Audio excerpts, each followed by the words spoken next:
नमस्कार साथियों, भारतीय जीवन बीमा निगम शाखा अशोकनगर से मैं उपेंद्र आपका अपने इस वीडियो में हार्दिक स्वागत करता हूं। आज की वीडियो में हम पढ़ने वाले हैं अंडर राइटिंग। बहुत ही बड़ा सब्जेक्ट है, इस पर लगभग 700 पेजों की एक किताब है। एक अथवा दो वीडियो में इसको समझा पाना निश्चित रूप से कठिन कार्य है। जितना हो सकेगा मैं इसी वीडियो में अथवा अगली वीडियो तक हम पूरी अंडर राइटिंग प्रोसेस को जानेंगे। क्या होती है अंडर राइटिंग, कैसे कितने इसके चरण होते हैं। बेसिकली हम लोग जो समझते हैं कि अंडर राइटिंग में हमने एक पेपर पंच करवाया और अंडर राइटर जो असोनर ब्रांच में आदरणीय मीना जी हैं उनको सौंप दिया और वो साइन कर देंगे और हो गया हमारे बीमे की अंडर राइटिंग। लिहाजा ये एक बड़ी क्रिटिकल प्रोसेस है। कितने चरण होते हैं, क्या अंडर राइटिंग फ्रेमवर्क होती है, क्या क्या चीज़ें देखी जाती हैं, इत्यादि बहुत ही महत्वपूर्ण तथ्य हैं जो निश्चित रूप से आप लोगों को जानना चाहिए। तो मैं आज की वीडियो में उन तथ्यों को आपको बताने का प्रयास करूंगा। यदि वीडियो पसंद आती है तो आप इसको अपना आशीर्वाद दें और जानें कि कैसे अंडर राइटिंग करी जाती है। तो अंडर राइटिंग आज का हमारा सब्जेक्ट रहेगा, अंडर राइटिंग। अंडर राइटिंग क्या होती है, यदि इसको सिंपल भाषा में हम परिभाषा दें कि रिस्क का एवेल्यूएट करना, सिलेक्ट करना एवं उसे अजम्पशन करना ही अंडर राइटिंग कहलाता है। और यदि ये गलत हो जाए तो नतीजे बदल जाएंगे। लिहाजा अंडर राइटिंग ही वो चीज होती है जो आपकी प्रीमियम को डिसाइड करेगी और उसी के द्वारा यदि ये गलत हो जाता है तो हो सकता है आपसे कम प्रीमियम चार्ज कर लिया जाए, हो सकता है आपसे ज़्यादा प्रीमियम चार्ज कर लिया जाए, जो कि इंश्योरेंस को अनफेयर बनाता है। लिहाजा इंश्योरेंस का एक फेयर ट्रीटमेंट हो सके उसके लिए अंडर राइटिंग बहुत ही उपयोगी है। तो इसमें जो पहला चरण आता है, अंडर राइटिंग के लिए क्या क्या आवश्यकताएं होती हैं, इसमें एज देखी जाती है। एज के द्वारा ही आपकी जो प्रीमियम है उसको कैलकुलेट करा जाएगा। दूसरा, आपकी एजुकेशन देखी जाएगी अंडर राइटिंग में ही। यह भी आपके प्रीमियम निर्धारण करने में एक महत्वपूर्ण रोल अदा करेगा। तीसरा बिंदु की मैं बात करूं तो यहां पर आपका ऑक्यूपेशन देखा जाएगा, यानी व्यवसाय आप क्या करते हैं, ऑक्यूपेशन देखा जाएगा। रेसिडेंशियल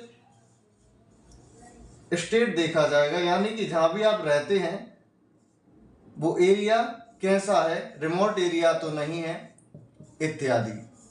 इन चीजों पर भी अंडर राइटिंग में गौर करा जाता है।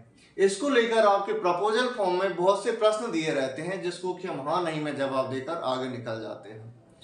एक और चीज यहां मैं क्लियर कर दूं, प्रपोजल फॉर्म में दिया गए प्रत्येक सवाल को आपका जवाब देना होता है, जो कि यदि किसी प्रश्न का जवाब आप नहीं दे पाते और अंडर राइटर ने उस प्रश्न को नहीं देखा और उस दशा में वो प्रश्न कोई भी छूट जाता है जो कि आपके द्वारा अनुत्तरित है और अंडर राइटर द्वारा भी प्रपोजल एक्सेप्ट होकर आगे बढ़ जाता है, आपकी एफपीआर छप जाती है, उस दशा में जो भी कोई यानी ऐसा तथ्य था जो छुपना नहीं चाहिए था और उसका आपने जवाब नहीं दिया, तब भी उसको जो प्रश्न था उसको नॉन डिस्क्लोजर की तरह ट्रीट करा जाएगा, यानी कि उस पर आपकी कोई जिम्मेदारी नहीं होगी।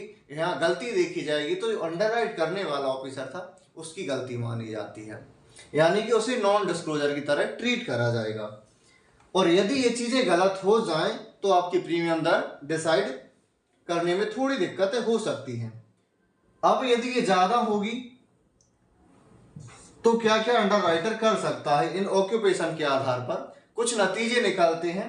हो सकता है वो आपका समय शॉर्ट कम कर दे, जितना भी आपने बीमा चाहा था। यदि हैजार्डियस डिसीज है आपको जो कि इतनी नहीं होनी चाहिए थी उतने समय शॉर्ट पर, हो सकता है वो आपकी टर्म कम कर दे अंडर राइटर बीमा स्वीकार करने से पहले। यदि हाई रिस्क का बीमा ले रखा था तो मेडिकल इत्यादि को भी आपको सजेस्ट कर सकता है। हो सकता है आपके पेपर को डिक्लाइन भी कर दे, यानी स्वीकार ही ना करा जाए, आपका बीमा ही स्वीकार ना हो। ये सारी कुछ चीजें अंडर राइटर के हाथ में होती हैं। अब हम देखेंगे अंडर राइटिंग के चरण।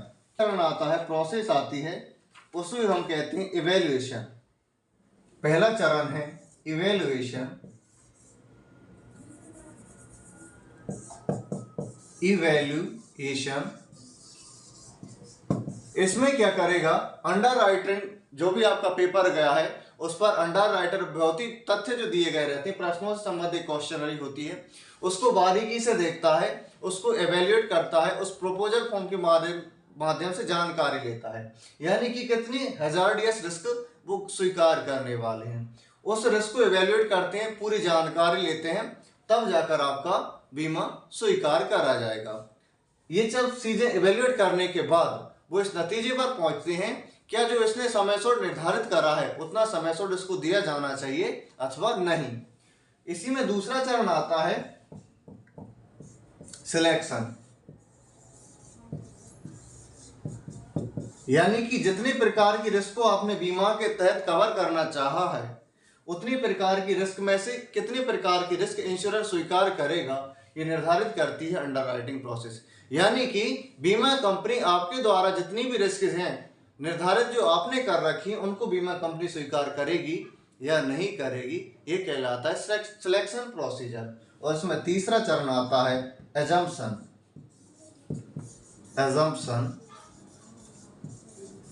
जो ये निर्धारित करता है कि आपका बीमा स्वीकार करने के बाद हानि होने के कितने चांसेस रहेंगे, क्या एडवर्स सिलेक्शन तो नहीं हो जाएगा, क्योंकि बीमा आपसी में सहयोग के सिद्धांत पर भी कार्य करता है, ये लॉ ऑफ लार्ज नंबर की थ्योरी पर भी काम करता है। ये अलग अलग थ्योरी हैं जिन पर बीमा काम करता है, लिहाजा यदि एक भी चीज गलत हो जाए तो आने वाले नतीजे गलत हो जाएंगे और बीमा के जो सिद्धांत हैं उनके साथ बीमा मेल नहीं खाएगा, तब तो लिहाजा जो अंडरराइटिंग की प्रोसेस है वो एकदम फेयर तरीके से होनी चाहिए।